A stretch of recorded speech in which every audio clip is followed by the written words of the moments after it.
Тэртээ 1911 оны 12 дугаар сарын 29-ний өдөр монголчууд үндэсний тусгаар тогтнолоо сэргээ мандуулж 8 дугаар богд Жавзан дам хотгтыг шашин төрийг хослон баригч наран гэрэлт түмэн наст хэмжээгүй эрэгт хаанд өргөмжилж түүнд төрийн тамга, төрийн далбаа өргөмжлөл, хүндэтгэлийг өргөн 5 яам бүхий засгийн газартай тусгаар тогтносон Монгол улсыг байгуулсан түүхтэй. Энэ өдөр төрийн ёслолын үйл ажиллагааны үеэр улсын цолыг Монгол, оны цолыг олноо өргөгдсөн, улсын нийслэлийг нийслэл хүрээ хэмээн нэрийдэж Монгол үндэстний гал голомтыг сэргээн бадраасан юм аа. За энэ үйл явдал тохиолдуулаад архив ерөнхий газраас үндсэндээ 2 сэдвийн хүрээнд бол үзэсгэлэн дэглэн харуулсан байна. За эхний хэсэг нь бол монголчууд тусгаар тогтнолоо олох үйл хэрхийг хэрхэн анх сэдсэн зохион байгуулж эхэлсэндээ холбоотой баримтууд бол үндсэндээ энэ үзэсгэлэнгийн эхний хэсэгт бол хамаарж байна. Дараагийн хэсэгт бол энэ тусгаар тогтнолоо олж төр засгийн газраа байгуулад мөн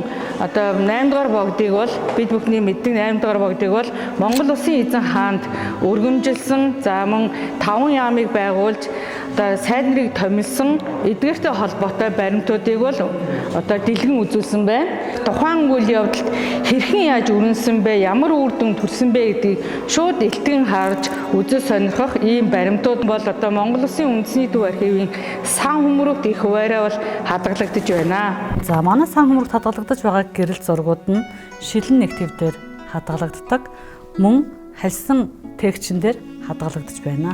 Цомогт хадгалагдаж байгаа гэрэл зурагаас танилцуулахад 8 дугаар богд Жавзан дам хотготын зураг, их хатан Дондог дулмын зураг хадгалагдаж байна. Богд хаант Монгол улсын анхны төрийн сайд сайн ноён хан Намнус сүрэн, түүний гэргийн Магсар хатны зургууд хадгалагдаж байна.